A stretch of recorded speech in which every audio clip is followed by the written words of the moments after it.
What's up, weebs, and welcome back to Anime Lane, the podcast where we take you down the yellow brick road of anime and have a look at everything it has to offer. As always, I'm your host, Notorious, and it's one of my legendary solo episodes. Don't know why I'm calling them legendary. I don't know how well they're performing currently against everything else. I'm sure the ones where we have a better flow of conversations are the ones that are performing better. But anyway, yes, of course, I'm on my own. And since if you've been following along, you'll probably know that this is another episode covering the legendary Legend of the Galactic Heroes, the Neue These. I've given up pronouncing the German subtitle.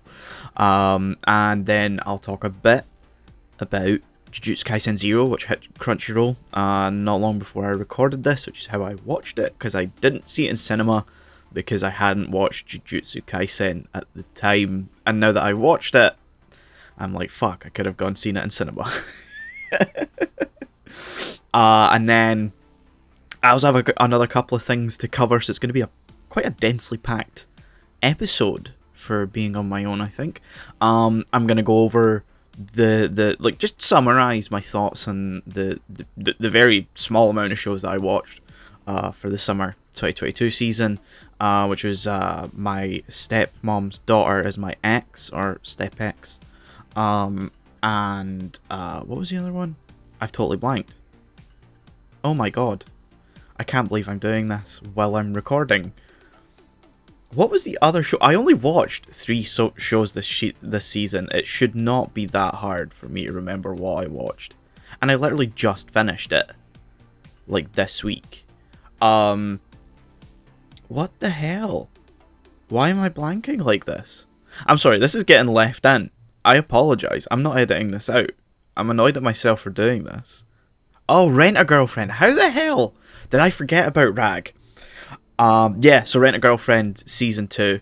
And then, unfortunately, if you listen to my Impressions episode, you know that I mentioned that Dan Machi, Is It Wrong to Pick Up Girls in a Dungeon Season 4 had started, but it was like only in the first or second episode at the time I recorded that episode.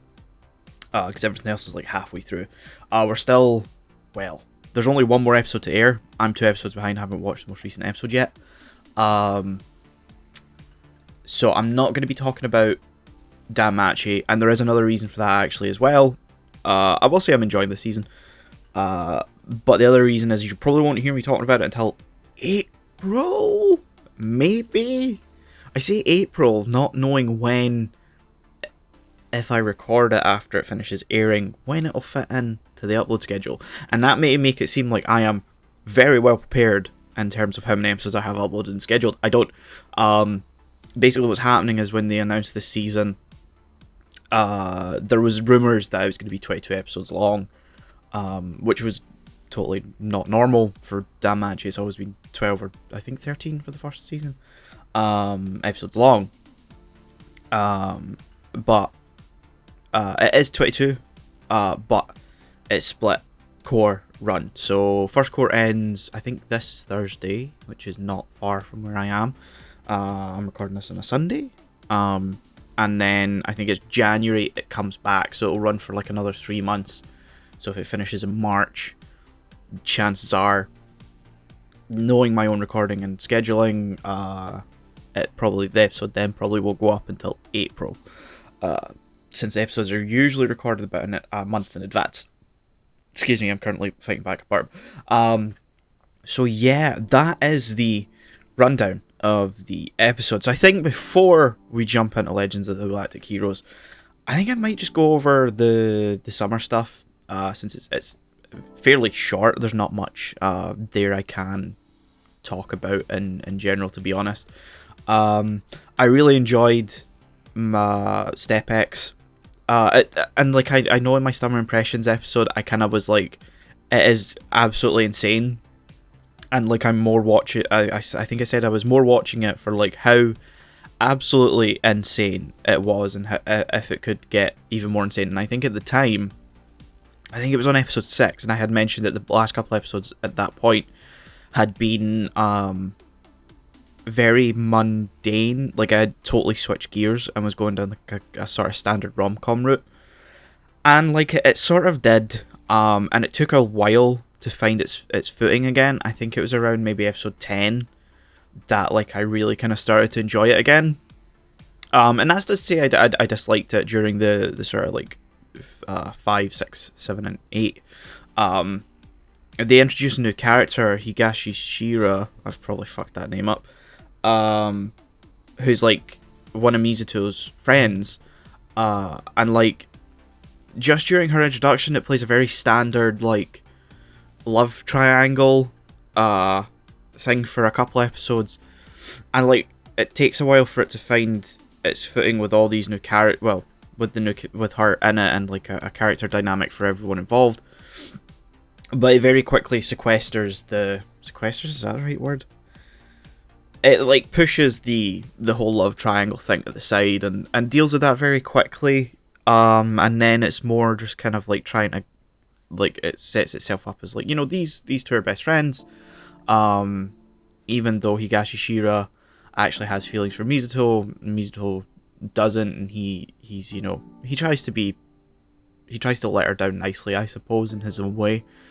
And then it like, it's kind of like the Mizuto and the sister, I can't believe I'm blanking on her name, Yumi, like just kind of trying to find their like norm, with like Higashi Shira involved, because like she's hanging out with Mizuto a lot, and like they're dealing with their feelings and stuff like that. It's good. I enjoyed it more than I expected in the end, to the point where like there hasn't been an announcement for a second season, so I might end up reading the books instead. It's one of those things I can see like just being not like a junk food book that comes out every couple of months, but like just something like funny and like comfortable to read. And then, you know, Rent a Girlfriend was Rent a Girlfriend. Like, it's if you've seen season 1, if you've been keeping up with season 2, and you've heard my thoughts, you know, it's pretty much the same. I can't stop watching it. It's like junk food reality TV, where I don't necessarily like many or any of the characters, and I'm more just like, all of you could end up miserable and I'd be happy. And like every episode is like makes me want to cringe myself out of existence. But yeah, season 3 has been announced, and I'm quite happy with that, because the season ends in a weird place. So yeah, I'm looking forward to what comes in season 3. I think a lot of character development this season for like Mizuhara, Ruka, not Mami because she was barely in it, thankfully, and like Sumi and stuff like that. So not much like movement plot wise. There were a couple of big events that were interesting and threw a nice kind of like spanner into the works of stuff, and saved it from just kind of spinning its wheels for the entire season. But I'm looking forward to maybe seeing more plot development going into season 3. While I appreciate the character development, you know, you kind of see Kazuya improving a little bit, and Mizuhara, you know, their relationship kind of, it hasn't progressed a lot, but there is subtle changes there that are going to be interesting going forward. You know, Ruka's Ruka, and she just tries to throw a spanner in the works anytime she's around Kazuya, and has to kind of deal with the fact that she's playing second fiddle to Mizuhara. And then, you know, Sumi is just deserves a much better show, much better manga series than this. She's very wholesome, very sweet, and you know, she's trying her absolute damnedest, and I, you know, I'm there for that. So yeah, that's the summer stuff. I got nothing else to talk about for summer. There wasn't much in the way of stuff that I was really interested in watching at the time, and now I'm looking at fall. Like right before recording, after finishing Legends of the Galactic Heroes, what I was like going through like Crunchyroll's announcements and like the announcements of stuff where it's all streaming and that, and adding it all to my anime list just so I could like get a notification when it all starts, because I'm gonna end up forgetting. And there's so much. There is so much stuff I'm probably going to end up watching. Chainsaw Man, just like everyone's hyping it up. I've seen the trailers, and I'm not. It looks like every other Mappa show.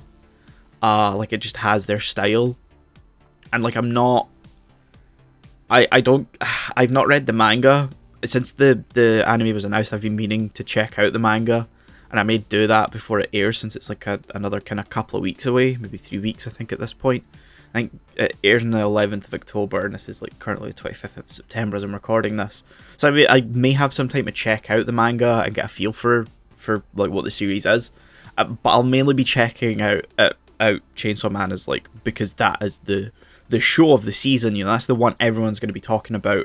You're not going to be able to move on social media for Chainsaw Man. There's Urusei Yatsura, the reboot starting there. I've seen a couple of people, and I do mean like a couple, not really pleased that Urusei Yatsura is getting a reboot, but it's mainly to do with the fact that like it's David production, and they're more annoyed that like JoJo's Bizarre Adventure is kind of, their perception is that it's been pushed aside a little bit, and they feel that Stone Ocean has suffered a bit because they seem to be focused on Urusei Yatsura, and I have to say I don't know how you have that perception of events, because we can't see inside the studio, and Stone Ocean is a bit unprecedented for JoJo's because it's currently with Netflix, so we're not getting it week to week, we're getting it in massive batches of episodes, but that doesn't mean that we know the production schedule, that doesn't mean we know how it's being produced, and we don't know how it's being produced in tandem with Urusei Yatsura. So I don't get it. I mean, JoJo fans will find anything to complain about. Does Stone Ocean look worse than other seasons? No, it has a slightly different style. And I think it maybe has a couple of rough episodes or rough scenes here and there, but like that's the way of broadcast animation. It'll be improved for the home video release. Do I wish that this was better? Like, do I want better conditions where we can have better episodes as they air? Yeah, I want the best for the studio and their workers and the animators, because they're going through hell for pretty much every production they ever work on. And I'd like a better production as the result if they are allowed the time and the breathing room to work on these things. But I don't think JoJo's looks any better or worse this season than it has done before. I mean, it looks better than season 1 and Stardust Crusaders, and I don't mean that to like rag on those two parts of the shows. The first season, they were very much finding their footing with the style, and they slightly improved it. Just even from Phantom Blood and Battle Tendency, it was slightly improved, and then into Stardust Crusaders, it was improved again, but it wasn't really until we hit Diamond is Unbreakable and Iraqi's style really started to change, that like everything kind of clicked into place, and that's why Diamond is Unbreakable, Golden Wind, and even Stone Ocean look really fucking good. So yeah, what was I even talking about? Oh, Urusei Yatsura. I'm all for the idea of it getting a reboot, because I think it'll bring it to new viewers, people who have never had the opportunity to watch the original one. I've never had the opportunity to watch the original one because it's like currently not available. Discotek have announced that they're going to be releasing it on Blu-ray, and I'm very much looking forward to that. I'll be pre-ordering that. I've got all the movies currently on Blu-ray. I'm just waiting on the last one, Always My Darling, coming out, and that'll be all 6. Because as we'll talk about later when I talk about 25 anime, like that's Beautiful Dreamer, the second movie is one of my favorites anime movies, and I really like the series. I like the characters, and I like how they interact and stuff, so I'm interested to see the main story, so to speak, because I've only ever seen the side stuff. I've never got to experience, because I've been meaning to read the manga, and I haven't got around to it because I'm swamped with reading all the stuff that I'm reading right now. So yeah, Chainsaw Man, Urusei Yatsura. I was talking about the October the fall lineup. You got Gundam coming back with The Witch for Mercury. You got Spy Family returning. What else was there that I was interested in? I'm gonna quickly pull up my list and like look at the stuff. Oh yeah, you got Berserk. The Studio 4 Degree C movie trilogy that adapted the Golden Age arc, that's getting like a TV airing, with I think new music from Susumu Hirasawa. So I'm there for that. I'm interested in that. Uzuki-chan's back. My Hero Academia's back. So yeah, I'm gonna be swamped for the fall season. And you know what? That'll make a better episode of the podcast for my like either impressions or for my summary of stuff. Because just talking about two shows is not that entertaining. It doesn't fill up that much time. And there'll be a bit more of a comparison, a contrast, and I can sort of pick my favourite.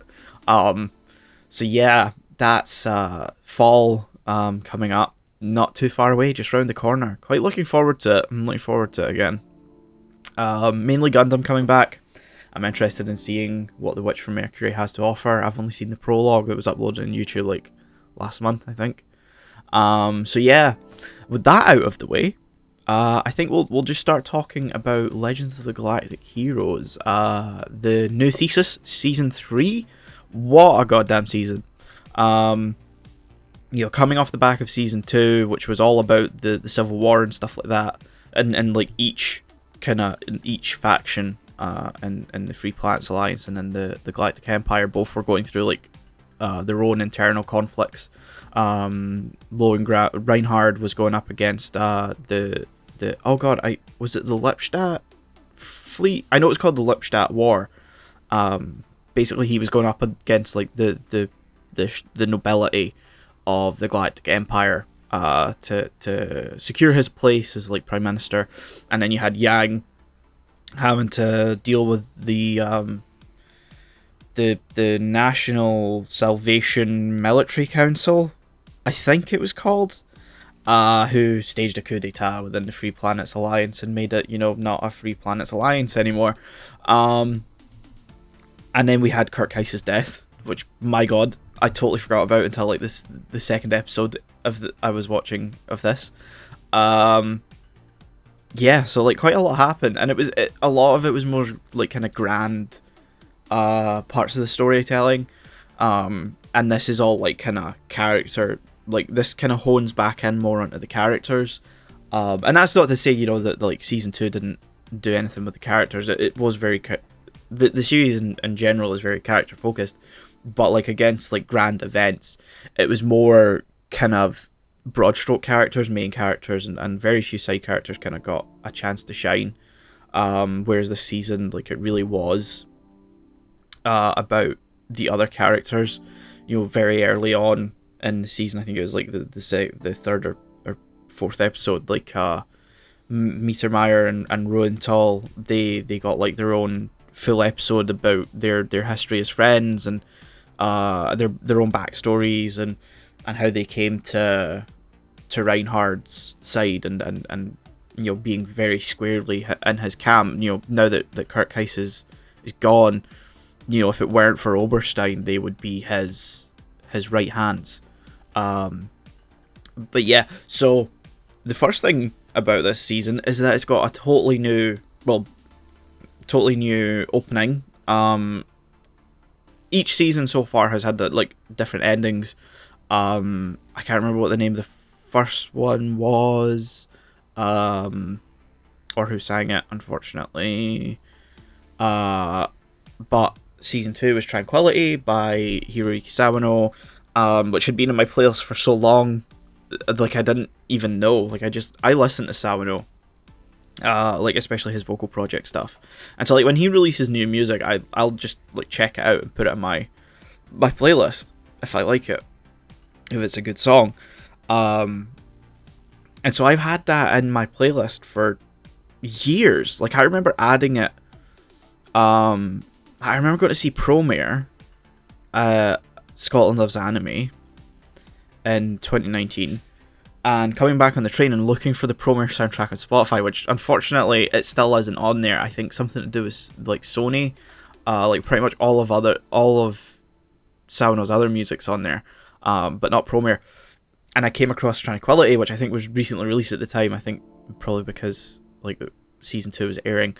and listening to it and like, fuck, that's a really good song. So it was in my playlist. It's been in my playlist for like 3 years, and it wasn't until I was watching season 2 that I was like, oh shit, I know this song. But no, sorry, the opening for season 1 and 2 was Binary Star. And like at first, when during the first 2 episodes of this season, it's all like clips from the show, and I was like, oh, that's a bit disappointing. You know, you want like a good standalone opening. You want like, you know, some good, you know, nice animation to watch while you're listening to the theme. And then I think it was the 3rd episode that introduced the animation for it, and the meaning of Binary Star suddenly clicked in my head. Because Binary Star, so thematically, Reinhard and Kirk Heiss were the Binary Stars, because the opening shot of Binary Star when it was the OP for the show was Reinhard and Kirk Heiss's ships spiraling around each other as they launched into space. And now, for the new opening, which I think it's Dust, I believe, because there's Dust and there's Melt. One's the opening, one's the ending. Both by Senarin. I'm not 100% sure how to pronounce it. And it opens with a shot of Reinhard's ship in front of a black hole. Now, when stars collapse, they form black holes. So, in the Binary Star opening, Reinhard and Kirk Heiss are the Binary Star, and with his death at the end of Season 2, he's the black hole that Reinhard's ship is flying in front of in the opening of Season 3. And I think it's going to be the opening for Season 4 as well. And then it cuts, well, it doesn't cut, it kind of pans in.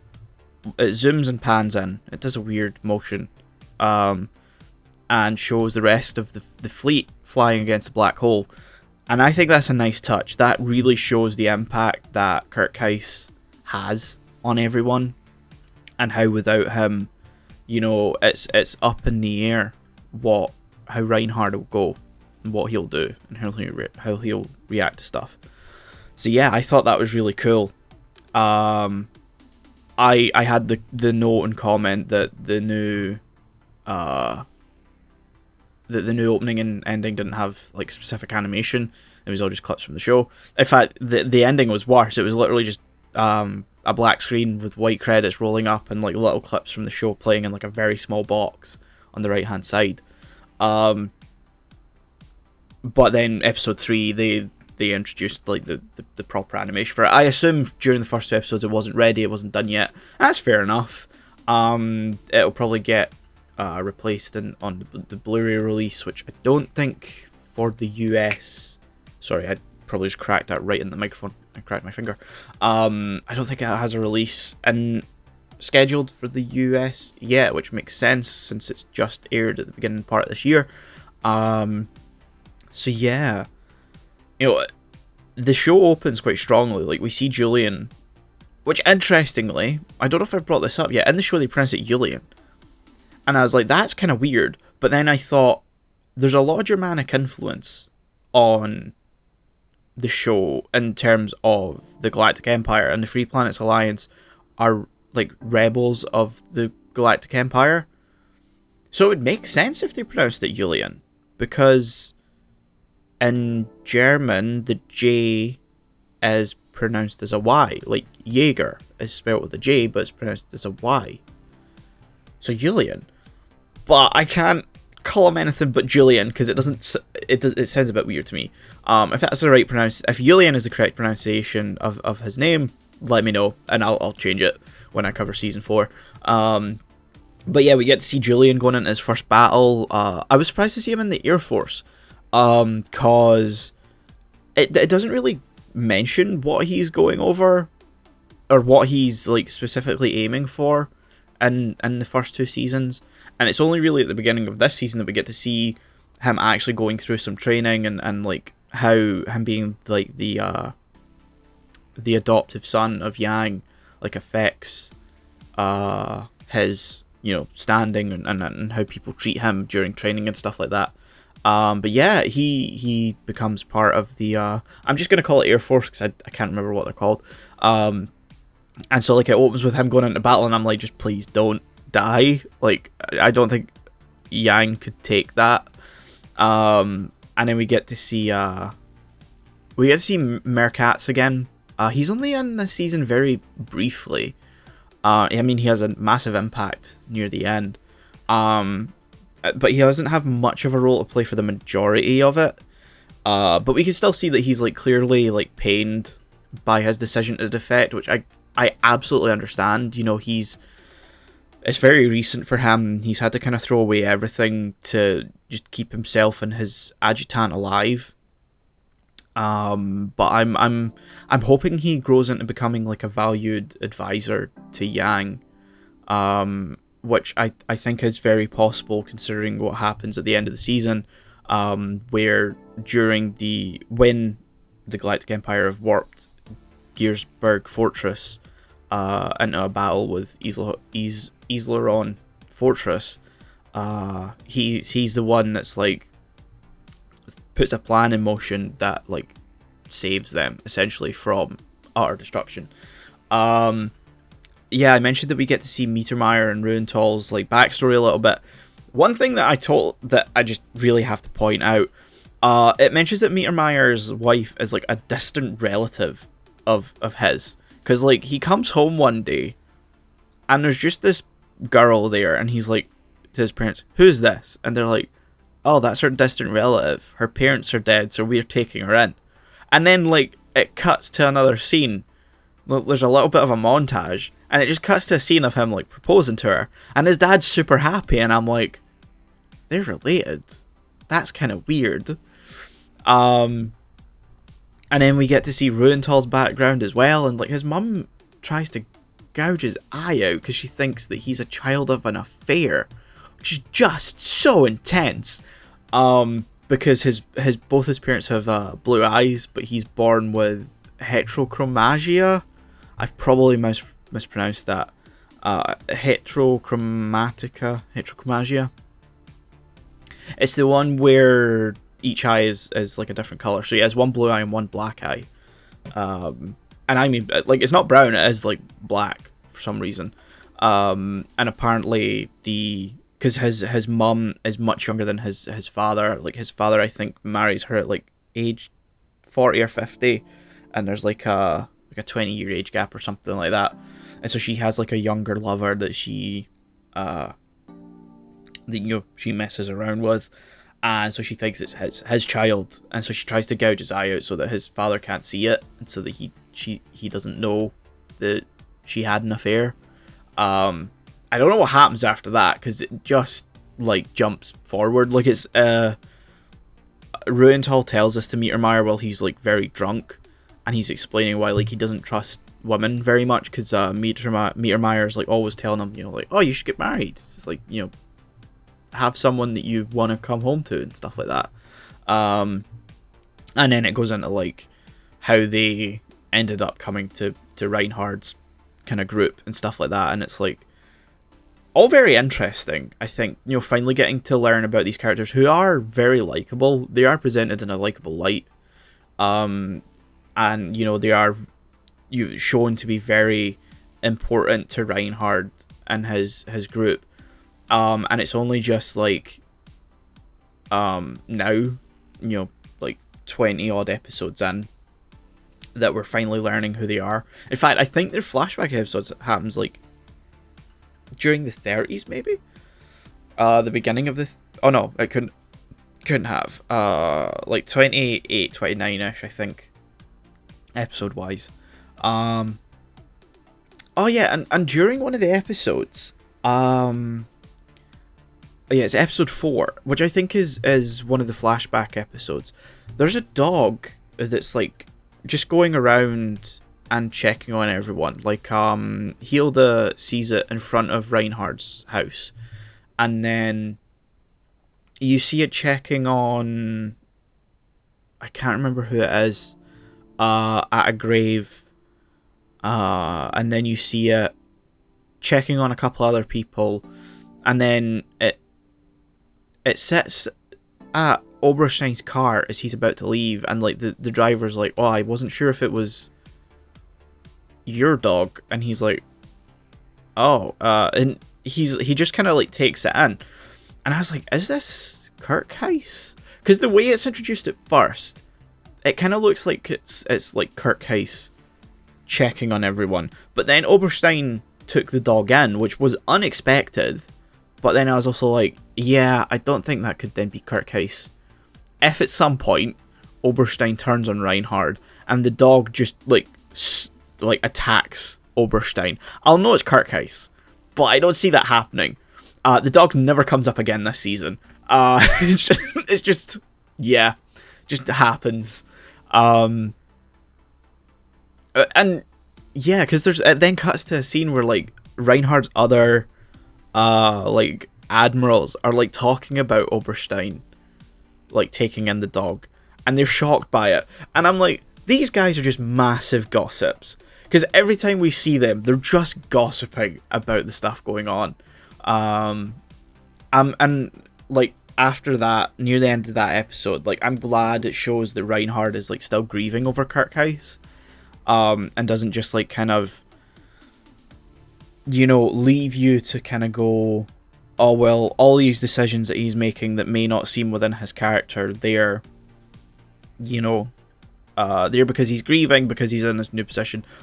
It goes out of its way to actually show you that he is still grieving over Reinhard, and it does that more than once during this season. Like he visits Gearsburg Fortress before it like warps to the Isleron corridor, and he goes into the room where like Kirk Heiss was killed, because it was in there like when they had recaptured that fortress, and they were like, you know, bringing in all the political prisoners and stuff, and either offering them to, you know, be a prisoner, or to, you know, renounce their crimes and join Reinhard's side. That the aide to Braunschweig pulled out a rocket launcher. I think I've explained this maybe in the last episode. Pulls out a rocket launcher, fires it at Reinhard, but Kirk Heiss tackles him and it goes off course. And so you see when he re-enters the room that the mark is still there from the rocket launcher. But apparently his blood is also just still on the floor. Like they didn't just clean it up. I found that a bit weird. I get for dramatic purposes. Sure, whatever. Oh yeah, sorry, I'm looking at my notes here, and like I've already spoken about the opening, but it's like midway through my notes for some reason. I've already talked about them warping Gearsburg. I can't. There's so many names that I'm just like struggling to pronounce in this show. Gearsburg Fortress. Yeah, there's like a brief scene as well where Caselness, who is he was Yang's tutor in the Naval Academy, but he's now like stationed on Isleron with him, and there's just a scene where he shows concern that there's something going on with the chairman of the Naval Alliance, Trunick, and then it doesn't do anything with that. I mean, Trunick only shows up like twice this season, and it's all kind of like nefarious background plotting stuff. But no one else seems to be concerned about him. No one else seems to have picked up on anything about him. And he's very different in character after the coup d'etat. So I find that a bit odd that no one's picked that up. And we do get to see this season the Dominion of Fezzen. This is our like first proper look at like Fezzen itself, and not just the leader whose name I'm totally blanking on, Adrian Rubinsky. We actually see like how they're playing the Galactic Empire and the Free Planets Alliance like off against each other in terms of like what they can offer them, and like supplies and like loans and you know, all that sort of like, because the Dominion of Fezzen is like the financial heart of the galaxy, and so both the Galactic Empire and the Free Planets Alliance deal with them for all their kind of financial stuff. and they've kind of remained neutral, but they're trying to play the Galactic Empire. They're trying to play to the advantage of the Galactic Empire because they want them to take out the Free Planets Alliance and the Golden Bomb Dynasty, so that Reinhard can become the leader, but with the Dominion of Phezin at like the financial heart of the Empire. That I cannot see going the way that Rubinsky wants whatsoever. Like, the moment he says that, I'm like, yup, that's not going to happen. Reinhard would, for one, never let that happen. And two, as soon as, like, however this concludes, like, the Dominion of Phezin is probably going to get, like, dissolved or something, no matter who wins. They'll either be taken over, or they'll be, like, absorbed into, if it's the Free Planets Alliance that wins. If it's the Galactic Empire, they're going to get invaded. If it's the Free Planets Alliance, they're going to get absorbed into the Free Planets Alliance. That's how that's going to play out. At least that's how I see it. Who knows? Maybe it'll go some totally different way, because there's still the whole Earth cultist thing that's not really had much of an explanation so far. We get to see Hildegard. I think they just call her Hilda, like as a Hilda, as like a nickname, as a shortening of her full name. She seems to be growing closer to Reinhard, which is very interesting. I don't know if she'll become like his, wife. Because they seem to move very fast in the Galactic Empire. There's no like dating, there's no girlfriend, boyfriend thing. It's straight up like, oh, I like this person, I'm just going to propose to them. It just seems to move extremely quickly. So who knows? But there doesn't seem to be much reciprocation on Reinhardt's side, as like she kind of points out when they're having dinner that he's like totally closed his heart off, which, when you lose your best friend, I can sort of understand his reasoning for that. I've got to hear that Kempf promises his son to go on a trip when he comes back, so he's probably gonna die. We don't see yet what happens, because this season ends on a massive fucking cliffhanger. I can ignore my notes looking at all of this. I've pretty much spoken about the battle between Isleron and Gearsburg Fortress, and Mercat's kind of like stepping in to give them a strategy. Sorry, I totally blanked on what the word was there. Like a strategy to take on this overwhelming force that they're going up against, because I think it's something like 20,000 ships or something they come along with as well, and I think there's less than that stationed at Isleron. Sometimes I just go with the flow of stuff, because I'm like, I can't remember how. There's numbers flowing by, and there's like, oh, it's this fleet and that fleet and this person, and like there's so many characters and there's so many like different tactical maneuvers and stuff going on that I'm like, sometimes I can't keep up with it. I'm just trying to enjoy what's happening. But yeah, it ends on this massive cliffhanger where like the Isleron and Gearsburg are kind of in a stalemate, because they traded shots with their main like massive cannons at the start of the battle when it first warped in. But they quickly stopped doing that, because it's just going to end up in destruction of both. No one's going to win. And so they then resort to like tactical maneuvers with their fleets. And so the Galactic Empire tries to stage a landing force onto Isleron. They're pushed back by the Rosenritter. We finally get to see them in hand-to-hand combat, which is awesome. I was looking forward to that. And then once that happens is when Mercat's takes command of the fleet garrisoned at Isleron and assaults the recovery of the landing forces, which means that who is it that's in charge of that? Mueller, because it's Kempf and Mueller. Kempf is the overall commander of the operation, and Mueller is the vice commander. And Mueller is in charge of the fleet part of it, so he's, you know, dealing with the ship battles and stuff like that at this point. And seeing the landing force being attacked as they're trying to retreat, he acts very rashly because his, like, you know, whole standing is that no person will get left behind or left to die, just because, you know, it doesn't seem like there's a way to rescue them. And so he just, like, stages a full-on charge attack. And anyway, you know, there's a whole set of events that lead on from this. You know, the Isleron successfully, you know, like, kind of beat them back a little bit.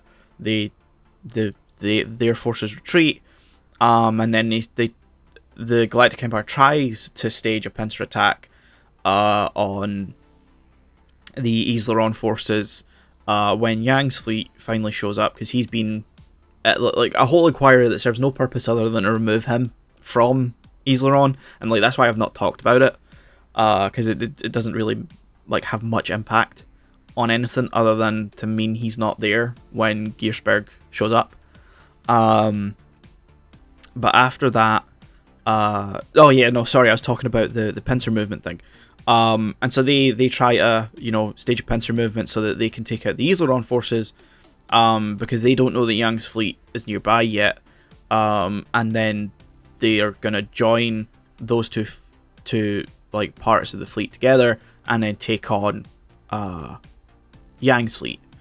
But Julian is like, well, I think this is what they're doing. He kind of like figures the strategy out, because he's like, well, Yang's fleet's probably nearby by now. And so he's like, well, they'll try to take us out and then go for Yang's fleet. And so they you know, flip the table and backfire it on them. So they make them think that the pincer movement was successful, but in reality, they stage their own pincer movement. And during this kind of like massive, like as the Isleron fleet show up to assist Yang, Kempf is like, we're gonna ram Gearsberg into Islehorn, and that's just how the season ends. And I'm like, God, they've got to stop doing this, because it's like, so the episodes so far have been Fortress versus Fortress, Act 1, 2, and 3, with like subtitles. And it ends with a next time card showing the title of the next episode, and it's Act 4, Conclusion. So this is like every season so far,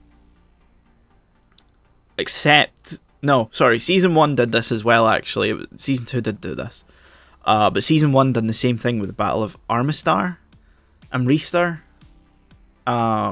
where, you know, it finished mid-battle, and then the first episode, like the first 5 minutes, or 10 minutes, or like the first half of the episode, or just the first episode in general, like wraps it up really quickly.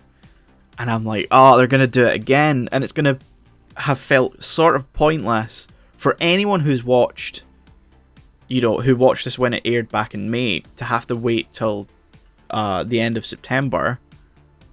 It's going to feel slightly pointless, because it's going to get wrapped up really quickly, and so the point of the cliffhanger was nothing, really, other than a come back and watch. But if you're 3 seasons in, you're going to come back and watch. You know, this isn't like the end of, was it Season 5 of Game of Thrones, where they killed Jon Snow, but everyone knew he was coming back.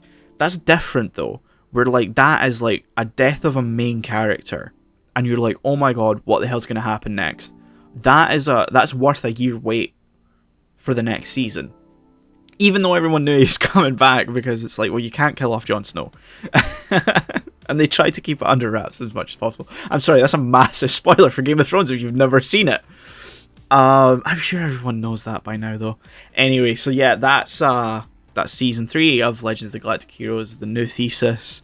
I won't be talking about Season 4 for a while, because it's only going to start airing like 4 days from when I'm recording this. When it comes out, when this episode comes out at like the end of October or whatever, it's only going to be like it won't even be halfway through, I don't think. So like, don't expect me to be talking about Legends of the Galactic Heroes again until like maybe February, March time. It'll probably end in December. If I have time to record an episode well, I probably will have a time to record an episode in December. So maybe it'll be sooner than that. I'll see how I can fit it into the schedule. Depending on what I'm talking about in some episodes on my solo ones, I may like shuffle it around so I can fit in another episode in like December, maybe January, for Legends of the Galactic Heroes. So yeah, I think that's all I can say about it. I just need to know what happens next. So yeah, I wasn't sure if I was gonna pick up season 4 or like wait until it finished airing before I watched it, but I think I'm gonna end up watching it week to week just because I need to know what happens. Anyway, let's move on to Jujutsu Kaisen 0. I haven't talked about Jujutsu Kaisen on the podcast yet. I have watched it. I watched it actually not long after we recorded the pilots, I believe. Because just like, I don't know if we've ever spoken about this in the podcast. But the podcast's launched in June of this year. But we recorded the first episodes for both Melina and Nap back in April, I think. And after we recorded those, we were on holiday, I think, from college, because initially the pilot episodes were college projects. That's how we sort of decided we were finally gonna like commit to like doing podcasts. We're gonna use those projects to launch these. And so I think we filmed it at first during a holiday so that we had time. And when we were done, I decided to go on a mad dash of catching up with stuff I hadn't seen yet. And one of those things was Jujutsu Kaisen. The other stuff was like Mushoku Tensei, Uzaki-chan, and like a couple other things. Rent a Girlfriend was one of them, I believe. And yeah, I thought Jujutsu Kaisen was okay. But I'll talk about it as like I'm talking about Zero, probably. I think is probably just the best way to talk about this. And now that I look at the first note for this, I might as well just tackle it straight away. I thought Jujutsu Kaisen was okay. It feels like every other shonen. And it's really at this point that I think every battle shonen, I should probably add battle to it. Every battle shonen is starting to feel very similar. And it's more down to like the anime adaptation and how the animation, you know, does that elevate it to something else. I think that's the only reason Demon Slayer is like so popular right now. The story and the manga itself are okay. They're nothing special. They're good. But it's the anime that has really propelled it to something else. The animation, especially in the Mugen Train movie and in the Entertainment District arc, the second season or third season, depending if you count the Mugen Train TV adaptation as the second season, you know, those have absolutely stellar animation that have like pushed it far and above, you know, its story content and like what it actually has to offer. And I think Jujutsu Kaisen's in a similar boat, especially, and I don't, you know, I can only talk to the first season of the anime. I haven't read the manga yet. I haven't found the time to sit down and like catch up with the manga because I'm intrigued to. But with the first season, it is very standard shonen stuff. It's training arcs, it's battle arcs, and by battle arcs I mean like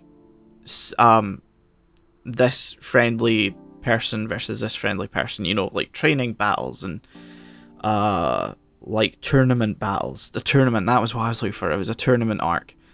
And you know, stuff like that, all very standard shonen affair. And it was more the animation that pushed it up above, you know, and made it more enjoyable. Like, especially, like, I like both Demon Slayer and Jujutsu Kaisen. And both I'm finding increasingly hard to have an opinion on, even though I'm talking about my opinion right now. And because they feel so samey, and so, like, because all shonen are starting to feel this way. But Jujutsu Kaisen, one of the things that really drew me to the anime while I was watching it is the animation of hand-to-hand combat. I am a sucker for really good whether it's in live action, really good choreographed hand-to-hand combat, which is why I really like John Wick, or really well animated, and Jackie Chan movies. If you want to see really well choreographed and like funny as well, watch Jackie Chan movies. Police Story, I've heard, is very good, and Project A, I believe. I forget which ones I've seen because it's been a while since I've watched a Jackie Chan movie. But yeah, so yeah, Jujutsu Kaisen kind of hit that note where, because I do not remember the main character's first name, the main character's name. That's bad. But like his thing is hand-to-hand combat, and that fairly drew me to the show when I first watched it. I actually watched it originally when it was airing. I watched up to like episode 7, I think, and then I wasn't really hooked by it, so I just was like, I'll come back to it later. And I think it was like 2 years later that I came back to it. So yeah, that's my thoughts on. But anyway, my first note here for Zero is that it feels more like Bleach than the main series, because the main series feels a little bit like Bleach in its setup. And anyone who's seen both will probably actually either you've had the same thought or you're suddenly going, "Oh, fuck, he's right." If you disagree, feel free to let me know. Tweet at us on the Anime Lane Twitter. You can tweet me at my personal Twitter at @rebel_notorious. The show's Twitter is Anime Lanecast. Or you can comment below the YouTube upload of this if you want like a longer form to rail against me for that comparison. But it feels very much like Bleach, and this one Zero feels even more like Bleach because Yuta uses a sword, and like I'm not saying that's the only thing, like the only similarities between them. It's very similar setups. Like even to the point where like during the final confrontation of Zero, and I should probably mention this, major fucking spoilers for Zero. For Jujutsu Kaisen Zero. If you haven't seen it, don't listen to this podcast. It's on Crunchyroll. Go watch it first. Like at the end, when Yuta's fighting Geto, I think his name is. I know he shows up in the main series as well. He's like kind of the antagonist at the moment. But like when Yuta's fighting him, it happens in a very similar location to when Ichigo's fighting a couple of the captains in the Soul Society arc of Bleach at the very start, at the early part of the series of Bleach. Like when he's going through the Soul Society, and like when he fights Kenpachi,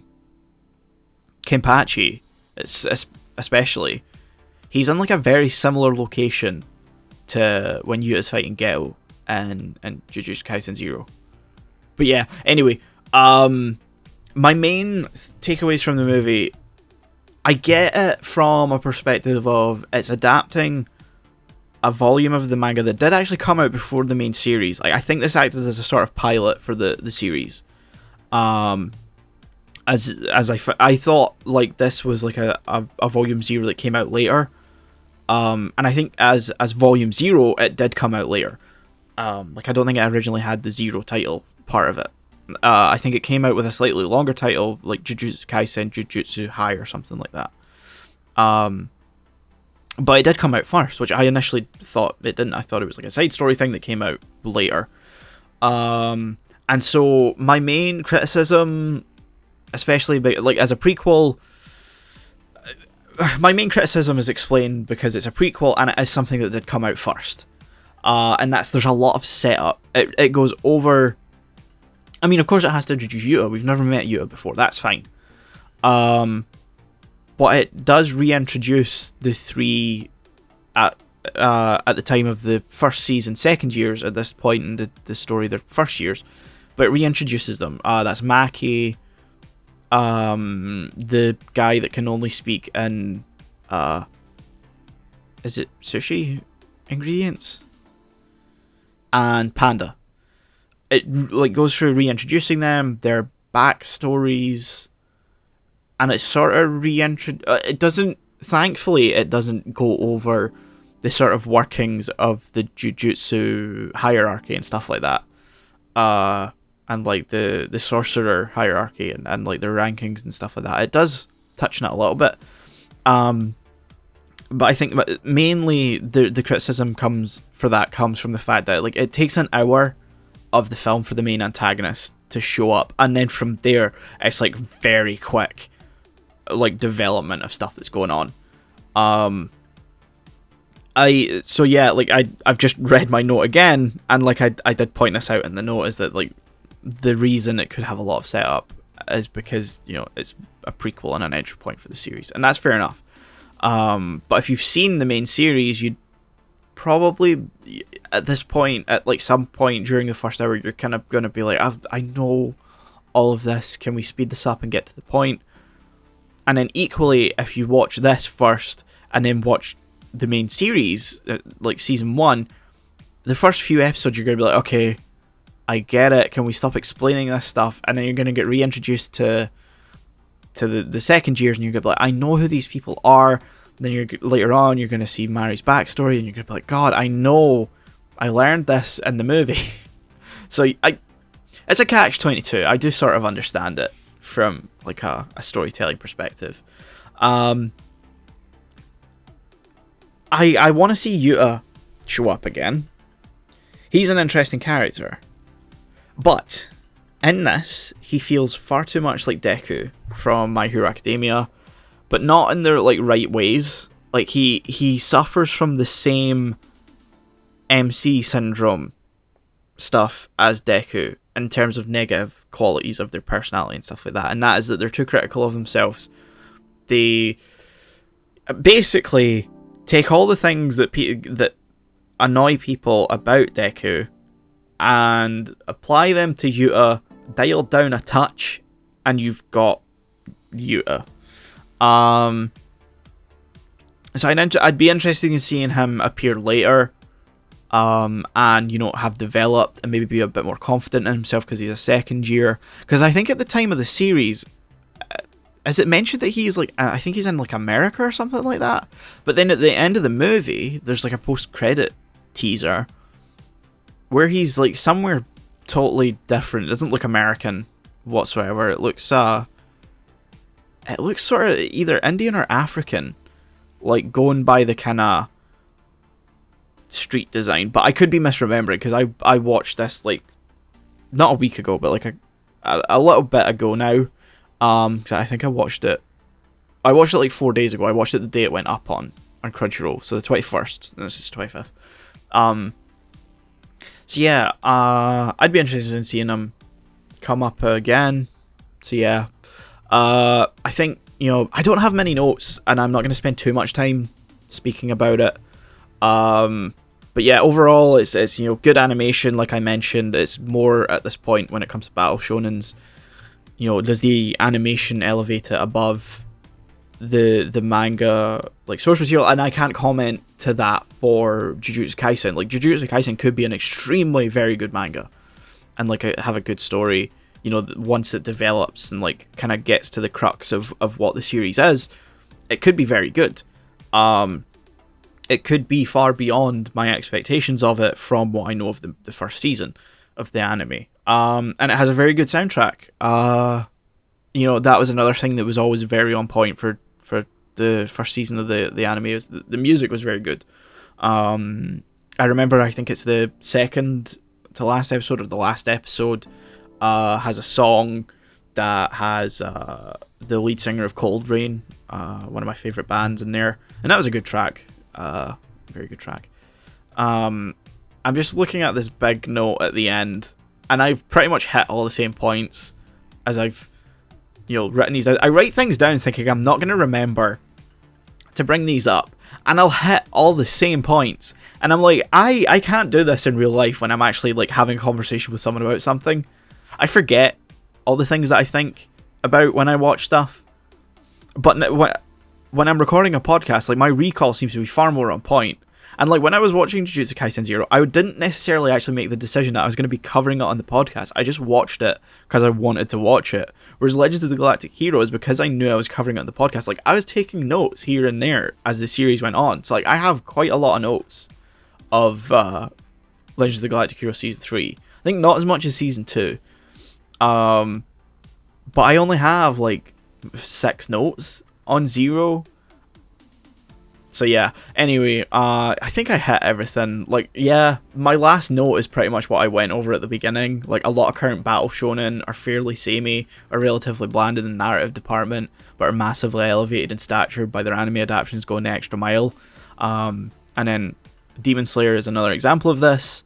MHA is similar, as when some fans thought that the quality of the production dropped in Season 4, regard for the season went down as 2. And that's true, actually, yeah. Season 4 overall is not a bad season of My Hero Academia. It is a good arc, but people thought that the quality of the animation dipped. And I'm saying people thought because I haven't watched it since it aired. I haven't on Blu-ray, but I haven't revisited it yet to see like how it holds up or if the animation had been improved for the Blu-ray. I assume it has. But I don't really remember. I can only really point back to like the general consensus of the show. People thought the animation quality went down, and so the kind of reputation of the show went down a little bit as well. And then Season 5 hit, one of the worst arcs in the manga, because at the time Season 4 started airing, I was ingrained in the manga at this point. I think I started reading the manga halfway through Season 3, because I was like, I just need to know what's going on. And so by the time Season 4 rolled around, yeah, I was like very much in the manga. I knew everything that was going on. I was just watching it out of obligation. Though I did like Season 4. Like, I can't lie. I like those story arcs. It's Season 5 that I'm not a big fan of. I'm not a big fan of the Class 1A versus 1B arc, because it just feels like it's a big whole nothingness that leads just to Deku unlocking a new power. And then there's the hero placement arc or whatever, where like the Bakugo, Deku, and Todoroki like go work for Endeavor for a while, and so other people go work for other heroes as well. And I'm not a big fan of those arcs. I think it's probably one of the lower points of the series, but Season 6 is coming back, and that'll be like a very good arc. And I'm hoping it pushes the reputation up of the series a little bit. The final arc has its issues. I think until it's finished and we have like a whole perspective on that arc, I won't comment too much. I also don't want to spoil anyone. So yeah, I didn't mean to talk about MHA there for too long. What else was I going to cover in this episode again? What am I looking at my recording time? Yeah, that's cool. I think, I've covered the summer wrap up. I've covered Legends of the Galactic Heroes. I've covered Jujutsu Kaisen 0. So I think the last thing I'm going to cover is my top 25 anime. And so you're probably thinking, why are you suddenly talking about this? And yeah, when this episode comes out, this is old news. I say that when... So for context, IGN tweeted a link to an article on their site that was their top 25 anime of all time. And I looked at it, and it's all very mundane, like all battle shonen, or like 75% shonen in general, with like very little, that is not, in the pop culture of anime. It doesn't stray too far from these are the titles that everyone will hold up, no matter how casual they are. And so I'll go through it quickly. You got Haikyuu, which is not a bad... So 25 is Haikyuu. Not a bad show. Like, it's good. I like Haikyuu. Is it one of the top 25 anime of all time? As we'll find out when I get to my list. No. I like it, but it's not, one of the best. 24 is Trigun. I cannot comment on Trigun because I haven't seen it yet, but it's definitely one of those ones that's like, Toonami material. And maybe it did air on Toonami. I don't know. I need to watch it though, because it is getting a reboot, I think, that's like a 3D thing, I believe, with Trigun is it Trigun Stampede? I think is it Studio Orange that's working on that? Someone correct me if I'm wrong. Tweet at me. 23 is Dragon Ball Z, to the surprise of nobody. 22 is My Hero Academia. Battle shonens. 21 is Made in Abyss. Look, this very well actually could belong in this list. I haven't seen it yet, but everyone does talk a lot about it and how it's very, very good. So this could be very well deserving of its position. I can only comment on the stuff in here that I have seen, and I have seen Dragon Ball Z, I have seen My Hero Academia, I've seen Haikyuu, and they're not like top 25 material. And then we got JoJo's Bizarre Adventure, and this is one of the cop-outs, it's got in brackets the entire series. Like, you gotta pick one. They're all very distinctive. And again, I love JoJo's, but I don't know if it's top 25 material. And then 19 is Naruto Shippuden, very basic. 18 is Death Note. 17 is Attack on Titan. 16 is Orange High School Host Club. 15 is Devilman Crybaby.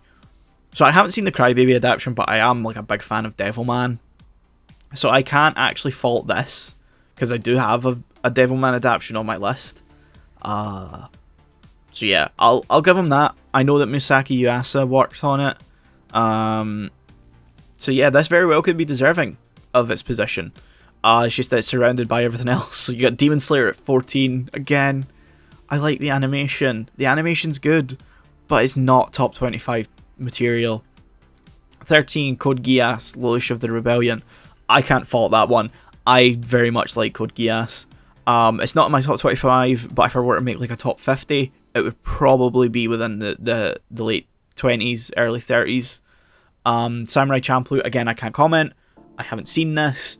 I know Shinichiro Watanabe, the director of Cowboy Bebop. He worked on this, or he directed this as well.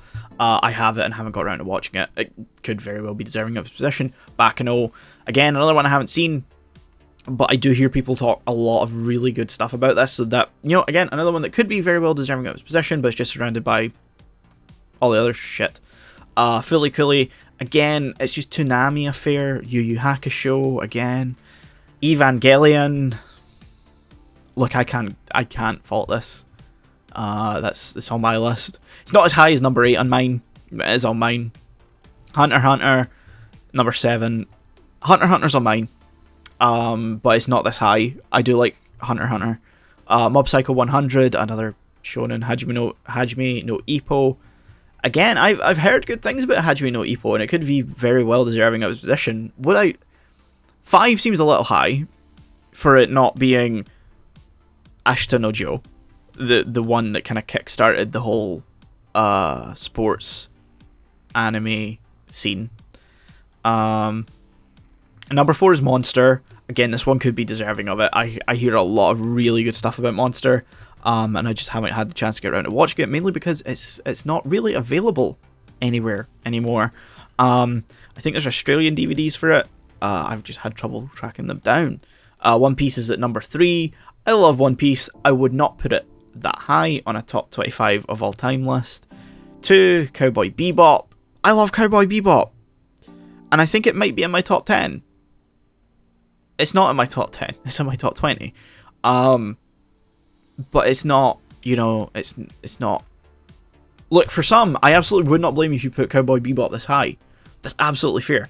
But when you've got it in a list like this, it just feels very unthought of and like unthought out. Because the number 1 here is Full Metal Alchemist Brotherhood, which makes this list just feel like they went to my anime list and took their top anime of all time and just cut out all the stuff that they didn't know, they hadn't watched.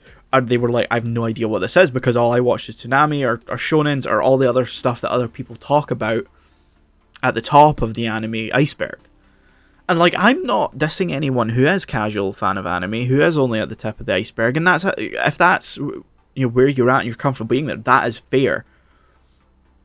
But this list that is the top 25 best anime series of all time, it feels a little ignorant of the medium, because it doesn't go very far back in time, Dragon Ball Z is the oldest thing on here, which aired in the late 80s and ran to the 90s. But then everything else... Yeah, 89. So it barely counts as an 80s entry. So everything else is pretty much from the 90s onwards. And either aired on Toonami or is like the cultural like touchstone of Western anime and doesn't really do much thinking of. And you've only got like one that is distinctly in a different genre with Oran High School Host Club. Look, I don't want to rip on this article much because I feel like I can't quite like convey my thoughts on why it bothers me. Mainly to sum it up, and I'm sure you've heard everyone else saying this as well, it feels like it was written by people who don't actually watch anime. And again, if all you are is a casual viewer of anime, this show is 100% for you. We want to introduce things to you that you may not hear other people talking about.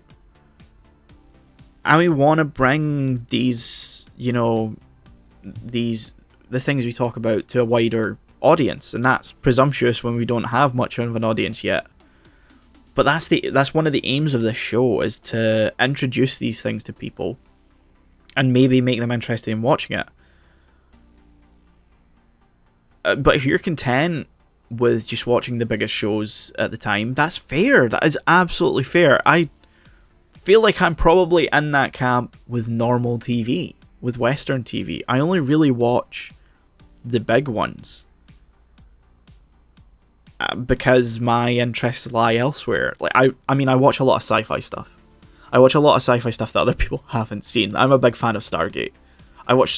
I mean, I can't say that about Star Trek anymore since it came back and there's like 6 shows airing. But yeah, I'm not going to fault anyone for what they watch, but when you're making a list that says best anime of all time, that feels like it should be introducing people to things they haven't heard of before, it just feels, yeah. Anyway, here's my top 25.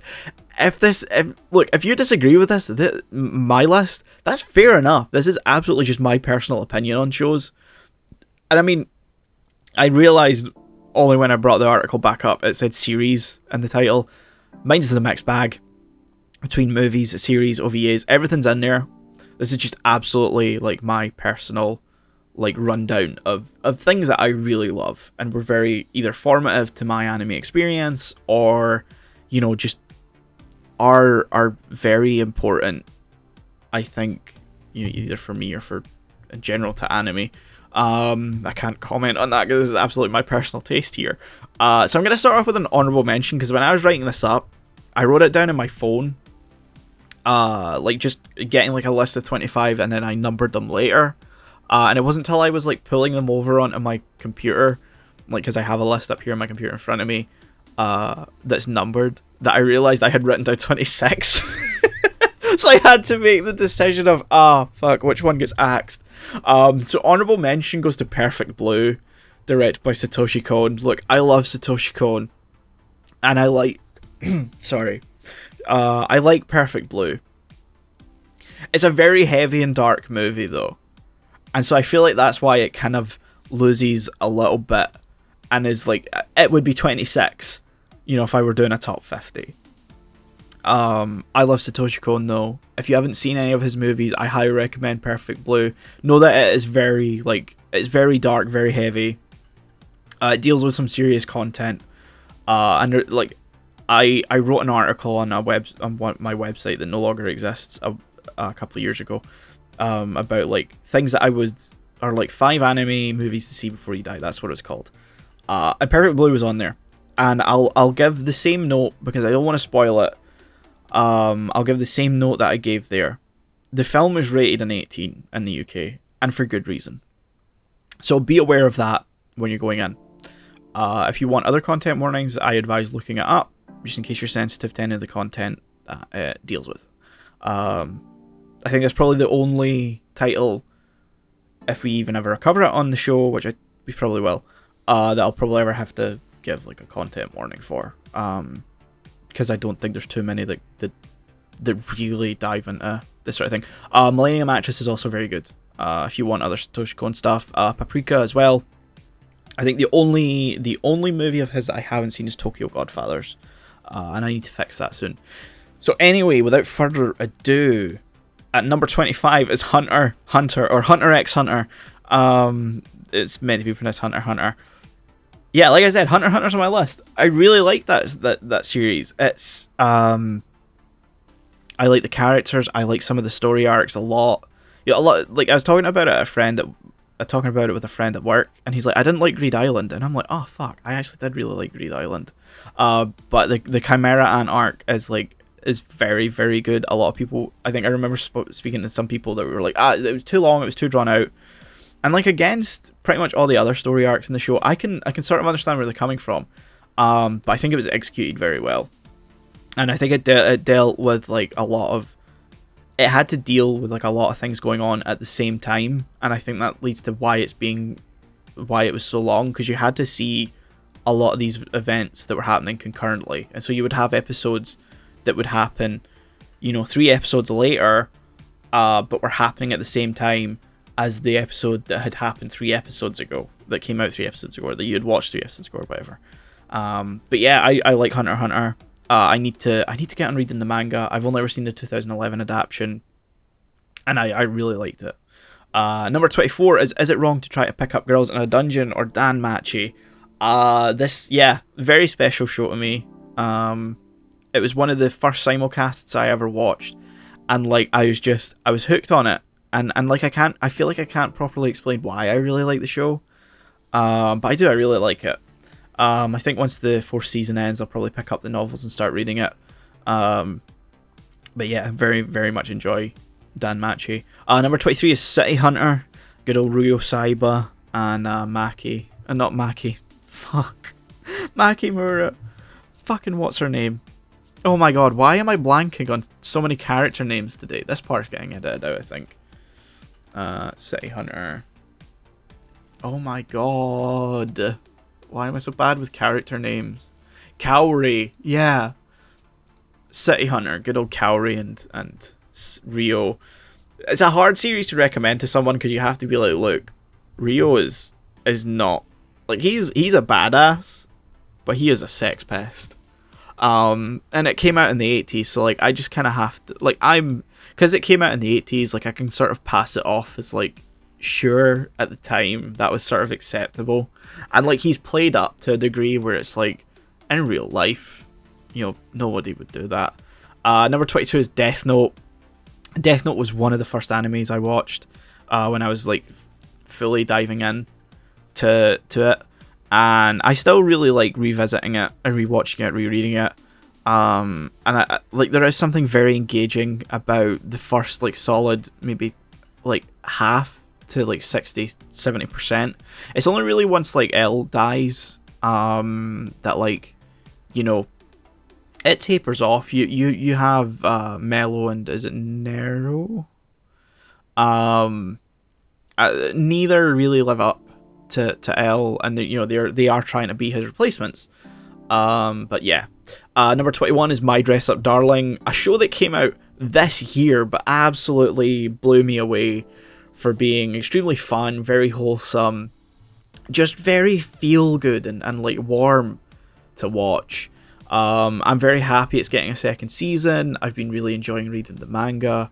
I'm sad that I'm caught up in the manga and that like I have to wait until I think it's January before volume 7 comes out.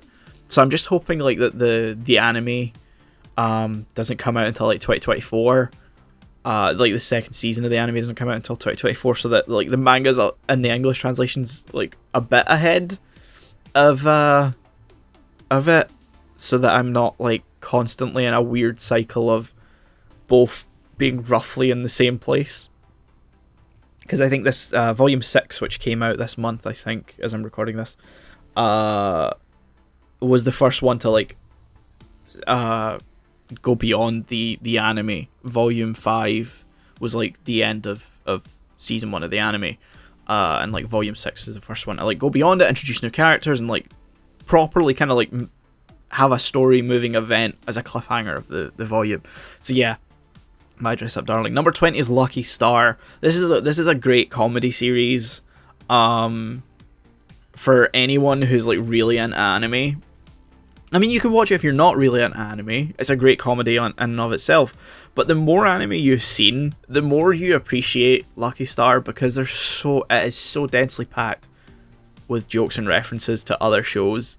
And I remember I watched it a couple of years before I watched Gundam.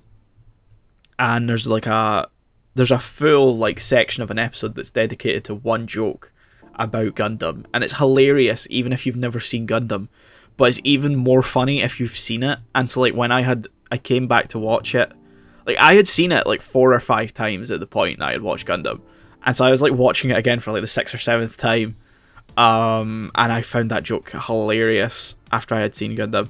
And there's so many little references and jokes that like I get the more stuff I watch. Like I think one of the ones that I like is overtly like obvious is the amount of times they reference Haruhi. What's the full title? The Melancholy of Haruhi Suzumiya. It's the only like overt like reference that they make a lot. That it's still one show I haven't seen, and I really need to fix that. I think it's probably because Haruhi was animated by KyoAni as well. And Lucky Star was animated by Kyoto Animation too. So yeah, Lucky Star, great comedy, very, very warm to like just, you know, if you know you've nothing better to do, it's a cold winter night, just kick your feet up, put on Lucky Star, you'll have a good time. Number 19. Yeah, I just wanted to check that I hadn't fucked up my counting there, but I haven't. Number 19 is Dragon Ball, and I mean Dragon Ball, the OG Dragon Ball. When Goku was a kid, leading up to like his teen years. Like I love that era of Dragon Ball a lot. I think I mentioned this when I was talking about Superhero.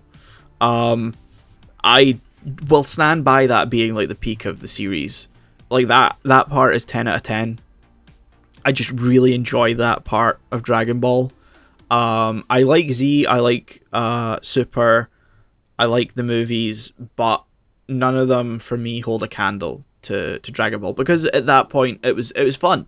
It was a fun manga that had some serious elements to it. And when it hit the Z era, when, you know, Goku grew up, they introduced the Saiyans and sort of all the really iconic, recognizable things about Dragon Ball beyond the Dragon Balls and Goku. It became too self-serious. It took itself way too seriously, and, you know, I think that messed up. It didn't mess up the series, but it reduces my enjoyment of some parts of it later on. And I think, you know, the title of the opening sums it up best, is that the original Dragon Ball is a mystical adventure. And I need to find time to go back and watch it again soon. So yeah. 18, we got Promare by Studio Trigger. God, this movie is so much fun. Like, it is so kinetic. The animation is amazing. I could say that about a lot of Studio Trigger stuff that I've seen, is that it's very kinetic. It's very high energy. Very, you know, a lot of colours, a lot of motion, a lot of... It's got a good story. It's very intriguing mystery. And, you know, it's balls to the wall action. It's a little dumb, but it's incredibly fun. If you haven't seen Promare, go watch it. So it is available in the UK, I think mainly just through Blu-ray and digital purchase rent services. I don't think it's streaming on like Netflix or anything like that. But yeah, go watch it if you haven't seen it. Very good movie. Then we got 17, Lupin the Third, Castle of Cagliostro. We've talked about Cagliostro in the podcast, so I don't feel like I need to go over it too much here. It was one of the early Lupin films that I watched. It's directed by Hayao Miyazaki. It feels totally different from all the other Lupin stuff. And it's a very good movie. I love it. Especially the dub with David Hayter. If you haven't seen it, watch that if you can get your hands on it. If you're in the UK, I'm sorry, I don't think you can anymore. But you can import it from the US if you have the facilities to you know, watch other region Blu-rays. Number 16 is Cyber City Oedo 808. I don't know if it's Oedo, or Odo. I forget how they pronounce it in the show. This one is like just stupidly fun. It is, I think, was it the 80s it came out? I can't remember if it was the late 80s or the early 90s. I know it came out in like the anime bubble. It's directed by Kawajiri, who also directed Wicked City. I believe Ninja Scroll as well. Demon City Shinjuku, amongst other stuff. And yeah, like especially paired with the manga dub, which if you're in the UK, you can actually get a hold of this one. Sadly, at the moment in the UK, both the limited edition, which I own, and the collector's edition, sorry, that I own, and the standard Blu-ray in the UK, which I think is out. I'm sure I remember it coming out. Both use an upscaled remaster, which to me, like, sure, it's not fantastic, but it's what I expect out of an upscale. And like I was aware it was an upscale before it came out, and I was pleased with what I got.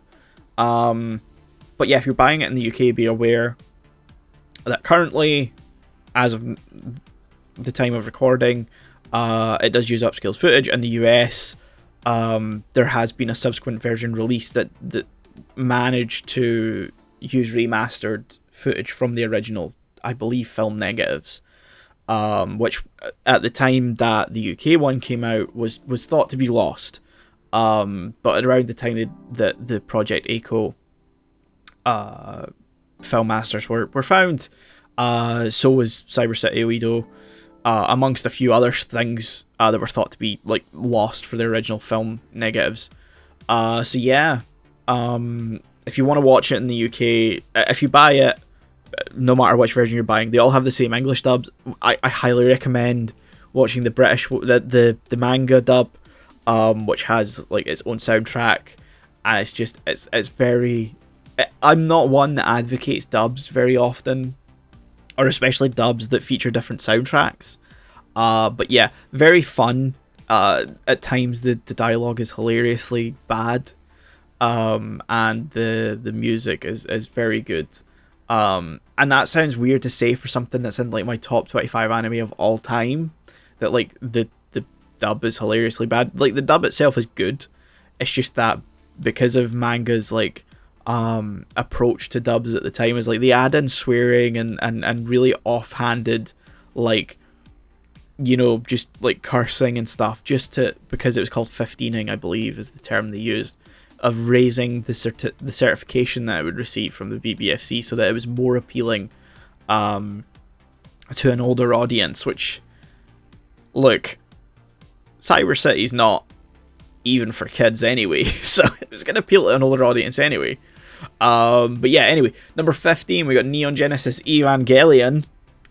I don't want to talk about this too much right now, because I definitely want to cover this on the podcast in the future. And that's the main reason right now I'm holding off on rewatching it, because I've recently been reading the Evangelion anima light novel series, which is like a sequel that says it's set in a version of continuity of the anime where Shinji chose not to go through with the Human Instrumentality project, which to me sounds like how the manga ended. Because I've read the manga, I've watched the original anime, of course. I've read the manga multiple times. I've seen the reboot movies, and I'm now reading the light novels. I really like Evangelion. I'm not a big fan of how people talk about it and how it's discussed within the anime community, mainly as a deconstruction of like the genre. Because if you've seen a lot of mech anime, it's like a love letter to mech anime. It's not a deconstruction, and it's very much Anno working through some of his troubles as well, and that's fair enough. It doesn't run that deep though. It's still a very good show, of course. That's why it's on my top 25 of all time. But I definitely want to cover it. So yeah, number 14, Cowboy Bebop. I mentioned it was on mine. Very good show. I love it. It's great.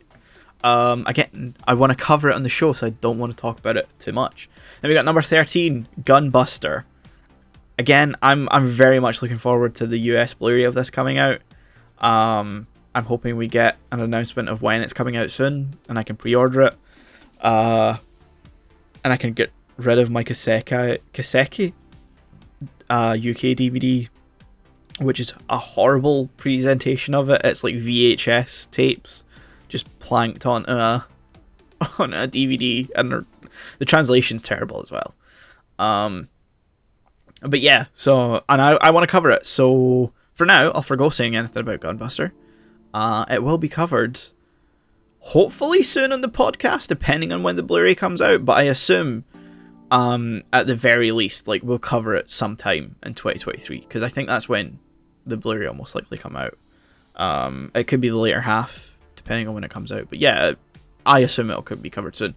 Number 12, we got the Devilman OVAs. I did mention Devilman was on my list, and one of the adaptations. It's the 2-part OVA series that adapts the beginning arc of the manga and the Demon Bird Silene, or Sirene, depending on which translation you're adhering to, arcs. It was intended to cover the whole thing, but because the anime bubble burst, or like the Japanese economic bubble burst, sorry, I think the plans for the rest of them were scrapped. Because on the US Blu-ray is a bonus feature that adapts. It's an audio drama, I believe, with the cast from the Japanese version of the OVA, that adapts the original, the ending arc of the manga, I think. I've yet to watch that one myself. I just haven't got around to it. I've rewatched the OVAs a couple of times. I just haven't got around to listening to that audio drama yet. I might do this actually after recording this episode. And then we got number 11, Psycho-Pass. I am a sucker for sci-fi, especially dystopias that are wrapped up as utopias. I don't want to make a 1984 comparison now that I've said that. Yeah, if you haven't seen Psycho-Pass, I highly recommend it. I believe it's still on Netflix. If you like sci-fi, if you like intriguing mysteries around, shady governments and, I don't want to say terrorism. But yeah, no, Psycho-Pass is very good. I'm just a little sad that the third season was an Amazon Prime thing. It was tied there, and so currently it's just kind of limboing. I haven't watched it yet because the Prime service sucks for subtitled content. I actually haven't watched the Sinners of the System movies yet, despite having the limited edition, the collector's edition from Anime Limited, either. I'm just a little sad because I really enjoyed the dub of Psycho-Pass, because it was one of the early ones I watched as well. So I was still watching dub stuff at the time. So I'm very attached to that. And so I was hoping to continue with Sinners of the System and Psycho-Pass 3 as, dubbed. But I think sadly that won't be happening, so I just need to find time to rewatch from the beginning in the subtitled form and get used to the Japanese voices, which are good from what I hear, But yeah, Psycho-Pass, highly recommend it. I'm sure at some point in the future it might get covered on the show, I don't know. TV stuff is weird. I don't want to promise that we'll cover it because we're still figuring it out. Number 10, we got After War Gundam X. All this way into my top 25, and it's the first mention of Gundam. Mad. But yeah, Gundam X is one of my favourite. In fact, Gundam X is my favourite entry in Gundam. Now, I have a Gundam entry ranked higher on this top 10 anime of all time, but personally, when I'm talking about just out of sheer enjoyment, Gundam X nails it for me as a Gundam entry. So it's alternate timeline one, so it takes place in a different. It's not Universal Century, but I feel like you benefit greatly from. In fact, no, Gundam X maybe does take place in the Universal Century. But I think it's a different interpretation. No, it's not. It's the after war era. What am I on about? Sorry, I'm getting mixed up. I need to watch the series again. I haven't seen it a little bit now. But yeah, it may take place in a different timeline, but I think it highly benefits from having seen Tomino's like original story arc for Gundam. That being like the original TV series or movie trilogy, depending on how you want to watch it. Zeta Gundam, Double Zeta, and Char's Counterattack. I think having seen at least some of those, After War Gundam X like very much is like a nice interpretation of like what it would be like to live after some of those events, sort of thing. It's hard to explain. Then we got number 9, Galaxy Express 39. We've spoken about Galaxy Express 39 on the podcast. Just go listen to that episode. Yeah, really love that movie.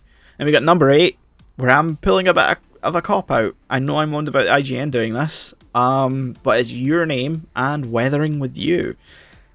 I mentioned this in the episode where we talk about Your Name and Weathering with You. So, and again, if you want my full thoughts on that, go listen to that episode. These movies are inseparable to me. They're very much like two sides of the same coin. So yeah, I love Makoto Shinkai a lot. I'm very much looking forward to his new movie coming out. I hope we get it in cinemas over here. I'd love to go see it in cinemas. I seen Weathering with You in cinemas. I'd like to see the new one. But anyway, yeah, love these movies. Like I said, inseparable to me, and that's why like they're on the list as like a one item.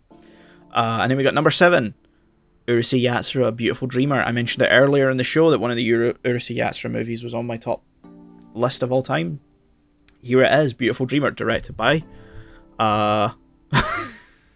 Why am I blanking on so many names?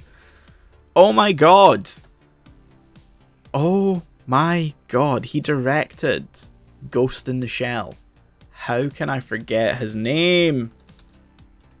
Why am I blanking today so badly? Jesus. You know what? This is just getting kept in at this point. You guys can laugh at me. Mamoru Oshii. That's it. Yeah, this was his second movie that he directed, I believe, because he directed his debut was the first Urusei Yatsura movie, Only You, and then he directed Beautiful Dreamer as well. Then he went on to the Pat Labor stuff, and then he would do Ghost in the Shell later. But yeah, this movie's great. If you've never seen Urusei Yatsura, if you've never seen any of the Urusei Yatsura movies, you can still watch this, and I highly recommend it. Again, if you're in the UK, I'm sorry, the only way it's available to watch is by importing it from America. But yeah, I think you may be able to get the DVD of it from like CEX. They're probably still selling secondhand copies of it from somewhere. But yeah, number 6, we got Akira.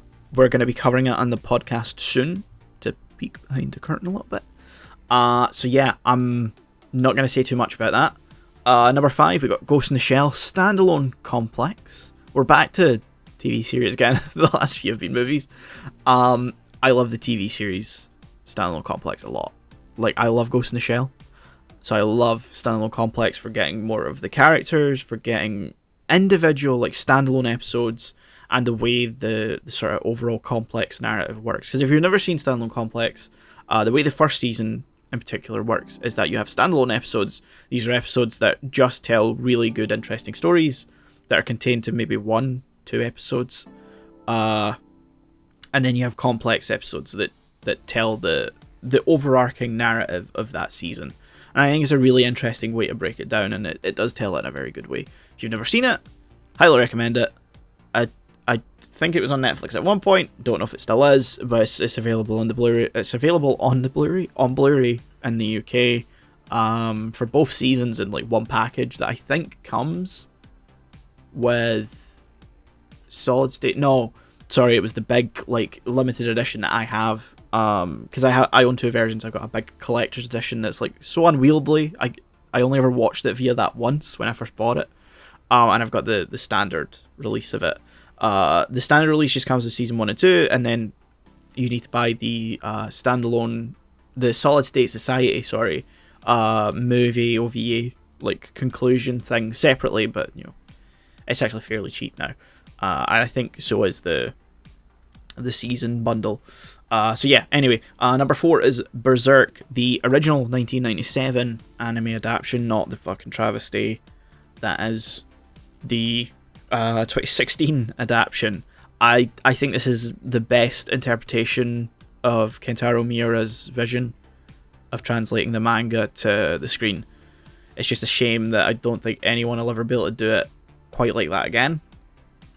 I hear that Studio 4 Degree C did a good job of their own Golden Age arc adaptation, but I think if you know, we wanted to see a full adaptation of the manga, the style that was used by OLM for Berserk was the way to go.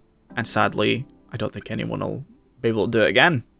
And I don't think content-wise, I think Berserk would struggle on TV for some of the stuff that happens later in the story. But yeah, then, so number 3, we got Mobile Suit Zeta Gundam. We'll be covering this in the future on the podcast. I think this is the absolute height of... Actually, now that I say that, I was going to say it's the height of Tomino's work on Gundam. But Turn A is very good. I think Turn A was the last good Gundam that Tomino worked on. But Zeta is like probably the height of that era of Gundam. And we got number 2, Patlabor 2, the movie that lives rent free in my head a lot. This is a very good movie. This movie is weirdly prescient. It's like, and like it never seems to lose its commentary value on world affairs. Highly recommend it. If you're in the UK, again, sadly, currently you can only buy it on DVD, second hand, probably through CEX. Whether you're buying the manga DVD or you're buying Bandai's release, highly recommend it. And then we got number 1, I think to the shock of nobody who's listened to the podcast, we got Ghost in the Shell. We spoke about this in the podcast. It was our first ever episode, so if you want to know my thoughts on that, just go listen to that episode. If you want to watch it, it was on Netflix. I don't think it is anymore, but you can buy it for very cheap on Blu-ray in the UK. Or you can import it from Japan to get a better translation, or you can import it from the US. Or if you want a really good translation and you have the means to play it, I recommend the 4K release. It's like it's a good translation. So yeah, that's it. It's the end of the episode. It's one of the longest ones I've ever recorded on my own. I'm almost at 2 hours. This is insane. Even as a trio, we've not recorded an episode this long in a long time. So yeah, I'm gonna leave in all the little parts where I flounder around, because as I kept forgetting people's name, I think it got increasingly more funny to me, at least. So yeah, thank you very much for listening to this episode of Anime Lane.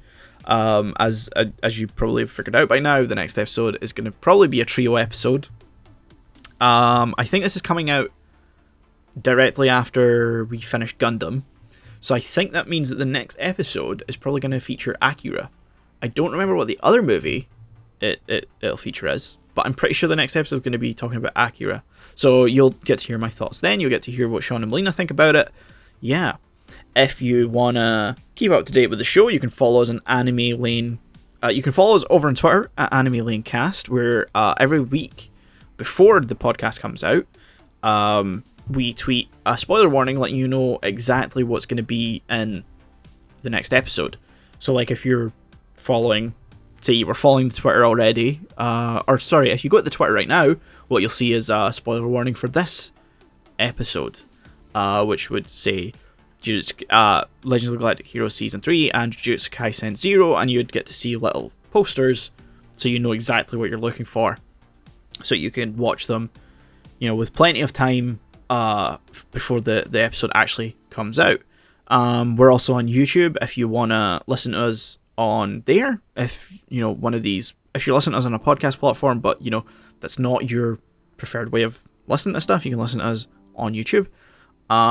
But even then, if you want to leave us your thoughts, I should say review us on iTunes or on Spotify, but to be honest, if you want to leave your thoughts, if you want to leave comments on anything we talk about, I recommend either tweeting at us at AnimeLaneCast. If you want to tweet something at me personally about something I've said, you can do it at rebel_notorious, or you can leave a comment on the YouTube upload of this. That's probably the best way for us to see anything that you want to tell us, and it's probably it's the best way that we know how to interact with people on social media. I'm sure reviews on iTunes and Spotify and stuff do have an impact on how we are promoted and stuff like that. But if you want to leave your thoughts with us, tweet us, comment on the YouTube upload. That's the best way to do it. So yeah, thank you for listening. I hope you tune in next time. Goodbye.